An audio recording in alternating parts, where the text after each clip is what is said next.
Ito, sunod mga kababayan. Mga kababayan, meron po akong nabasa no, na isang post na kung saan isang netizen ang nag-comment na kung saan ay ano daw kaibahan ni PBBM at ni Digong. Mga kababayan, napanood nyo naman siguro kahapon, meron pong ginawa si PBBM sa mga kabataan. No? Yung mga kabataan, mga kababayan, ito po yun, no? Ito, mga kababayan. Papanood ko sa inyo. Maraming salamat. Magandang umaga sa inyong lahat. Lalo, good morning, boys and girls. Merry Christmas. Merry Christmas. Alam nyo, dito sa palasyo, parang puro lahat ito, opisina ito. Kaya pagka pumunta ka rito na hindi Pasko, makikita mo, yan, yung mga tao dito, yung nandito, nagkatrabaho dito, makikita mo walang nakangiti, seryoso lahat yan. Dahil malalim ang mga iniisip, ang dami kong inuutos na kung ano-ano kailangan nilang gawin. Ngayon lang, pag nandito kayong mga bata, kaya makita mo sila, lahat nakangiti, lahat magaang ang loob, at lahat naramdaman ulit ang tunay na Pasko. So, ngayon mga kababayan, anong kaibahan ni Digong nung si Digong ang presidente? Kung naalala ninyo mga kababayan, sa panahon ng tatay ni Bongbong Marcos na si Marcos Sr. or si Apo Lakay, dati open ang Malacanang sa tao. Bukas yan. Every Saturday, Sunday, pwede kang mamasyal dyan, dun sa may malaking balite, yung may tawag dito, yung may fountain. Doon bukas yan. Mayroon pa nga mga nakaupo dyan nagdadala ng tuwalya, ginagawang sapi, nagpipiknik-piknik. Actually, isa din po yan sa sinabi ng aking lolo na sila po dyan lagi dati. Every Saturday, Sunday, nakapunta sila dyan. Kasi yung lolo ko is nakatira po yan malapit sa tawag dito sa may bandang Sampaloc, no? So ngayon, mga kababayan, ayun, may DDS na nag-comment na abutan mo ba ang panahon ni Lakay? Hindi ko naabutan, pero bakit? May knowledge ako. Ikaw, naabutan mo, ba't tanga ka? So ngayon, mga kababayan, totoo po yan nung panahon ni Apo Lakay, open ang Malacanang. Pero, nung panahon ni Digong, alam nyo, sa totoo lang mga kababayan, ganito yan. Ito, may nag-comment, Hersey daw. Pagpakitaan kita ng video dito na panahon ni Marcos Sr. open ang Malacanang sa mga kabataan. Baka malinlang na maano na naman kayo. Masasakit na naman yung ulo ninyo, mga DDS. Sabihin mo, Hersey lang. Hindi yan Hersey kasi bakit? Pati ngayon yung anak niyang si BBM, open na naman. Ngayon, ito ang kadahilanan yan, mga kababayan. Kung bakit na-topic natin ito, ganito kasi. Ang sabi kasi mga kababayan, ng isang netizen, no, na nag-comment, ito po ang comment niya, mga kababayan. Pakinggan nyo ha. Babasahin ko. Ang sabi ni Dante Basera, ito po, si Marcos nagbigay ng kasiyahan sa Malacanang sa mga bata at mga magpapamilya. Si Duterte noong panahon niya, puro drug lord lang ang nagdiriwang sa Malacanang, puro Chinese drug lord. Na which is totoo naman. Ngayon sasabihin mo, bakit ka nakasiguro, Ket? Ipakita ko dito kung paano ginawa ni Duterte at pinapapunta doon si Xi Jinping, sila Michael Yang. Naglalakad pa nga sila lahat kasama si Bongo. Diba? Ay, nako, Diyos ko. Alam nyo, sa totoo lang, hindi matanggap ng mga DDS yan. Kasi bakit? Ang mga DDS, 2016 lang yan sila ginawa. Sa madaling salita, ang mga DDS, mga robot yan. Nung panahon ni Digong, hindi ka halos talaga makapasok dyan. Pero yung mga pokpok, potang ina, bit-bit ni Banat Bay. Yung mga pokpok dyan, sabi ko nga sa inyo, yung kwarto dyan sa Malacanang, kaya pinalinis ni First Lady Lisa, puro kondom. Minsan pa nga may mga panting natitira. Puro pokpok yan, mga kababayan. Nako po. Ang TikTok mo. Nung panahon ni Digong, yung pokpok dyan mabilis. Ito. Ayan, ito ha, mga kababayan. Ito. Makita nyo naman dito. Ito. Naghugaw ka ng manok. I get it. Na kailangan nating kumita ng pera. Pero, huwag ka magmamalinis na hindi ka nagbubugaw ng mga babae. Eto, saksak mo sa baga mo. Saan na bago ka nagnaka, natakutin ako na, uwi ka dito, kakasuhan kita. Kahit umuwi ako dyan, hindi mo ako makakasuhan. Why? Eto, sabi ng batas. Nakinig ka. Pasensya na mga kababayan ha, pero baba na tayo ng bahagya dito.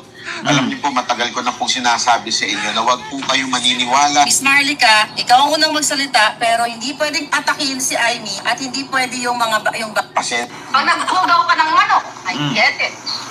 Na kailangan nating kumita ng pera. Pero, huwag ka magmamalinis na hindi ka nagbubugaw ng mga babae. Ito mga kababayan, according sa aking source, noon, itong Malacanang, maraming pumupuntang politician dyan yung panahon ni Digong. At take note, mayroong isang vlogger dyan, nagbibit-bit ng pokpok, nagbubugaw ng pokpok. Kaya magugulat kayo, napakaraming congressman pumupunta dyan. Minsan pa nga may senador, mga kababayan. Naku, maliit lang yung 100K isang gabi.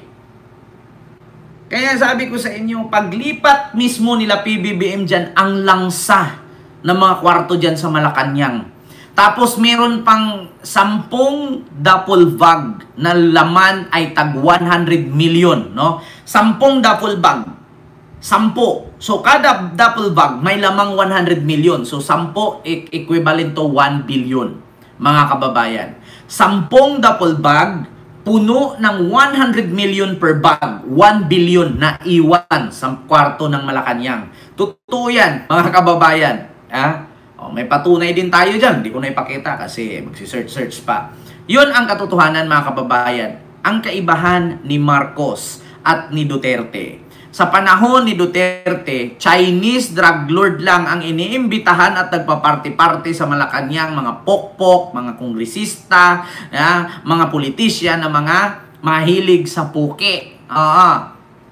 Tapos may vlogger pa dyan, nagbibit-bit ng bugaw, o nagbubugaw. So ngayon po yun, kababayan. So kaibahan naman ni PBBM ngayon, binalik niya kung ano yung nakagisna noon, nung panahon ng tatay niya na open ang Malacanang. Mga kababayan. Diyos ko naman. Ako pa ba? Ako sa baga mo, saan ka Ito mga kababayan. Ito, Marcos Senior open ang Malacanang.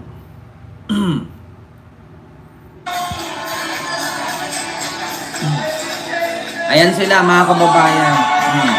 Sila yung mga nagpa-party-party sa loob ng Malacanang. Pero kay PBBM, mga bata. Diba? Yan ang kaibahan. Diba? Ma'am Maria Matsubang, hindi lang shoutout ko. Ayan.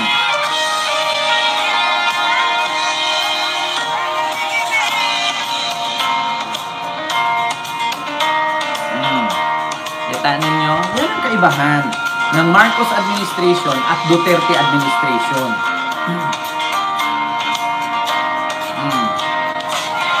Hindi ba?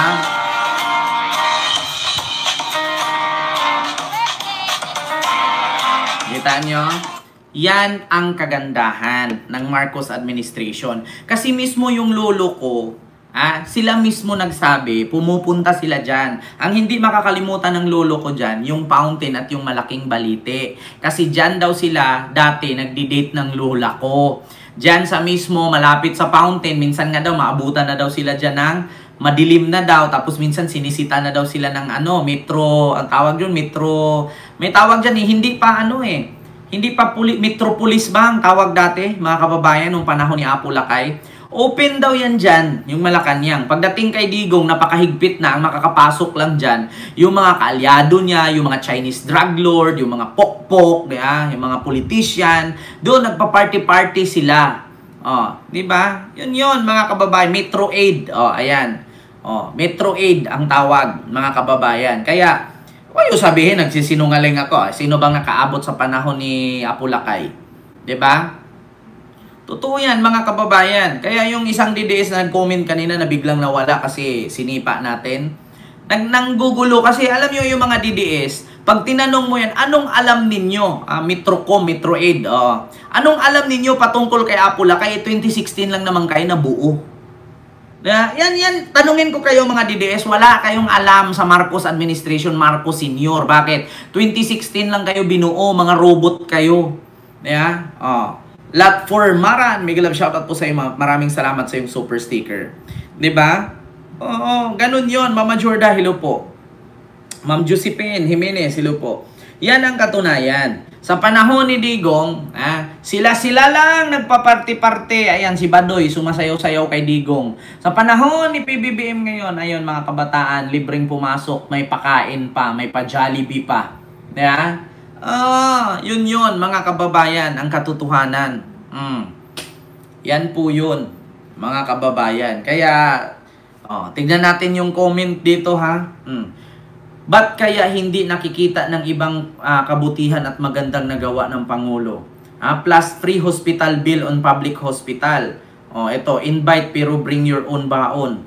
Hindi naman, sabi dito ni Jason Pawon, invite daw pero bring your own baon. Hindi pagpasok mo doon may Jollibee yan, o di kaya Chowking, o di kaya McDo. Basta pagkakalam ko libre kain. Ngayon kung kulang, nasa sayo kung magbibit-bit ka. Kasi pagkakalam ko may pa-Jollibee yan eh.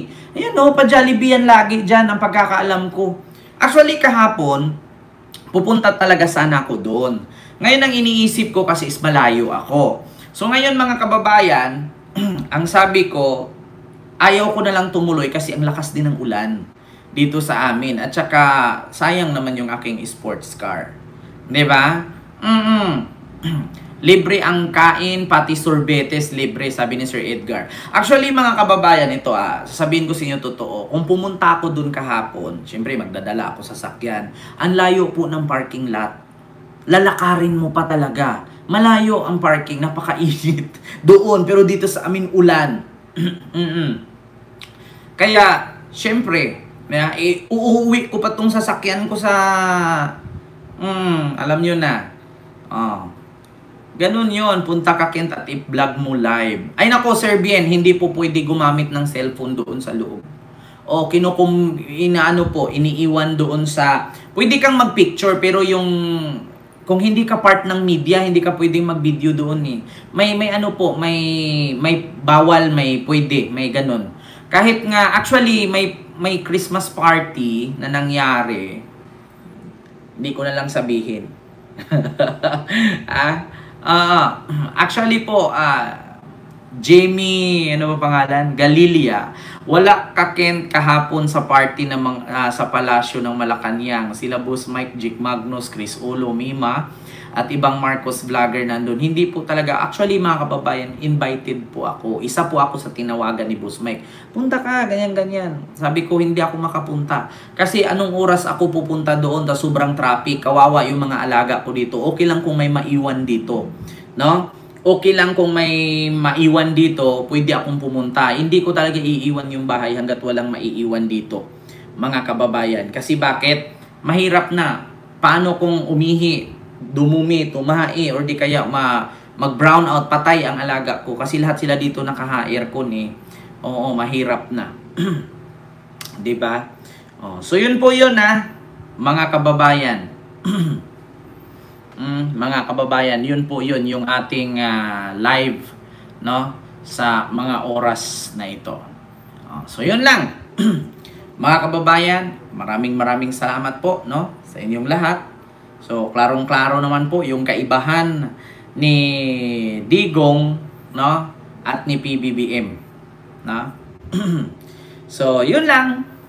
Mga kababayan, kita-kits po tayo ulit mamaya at meron tayong ibang pag-uusapan, yung mga na-trending ngayon. Nako po. So, maraming salamat and see you next live. God bless. Hindi ko po kayo maisa-isa, mga kababayan. Maraming salamat po. Bye-bye. Kita-kits po tayo ulit mamaya.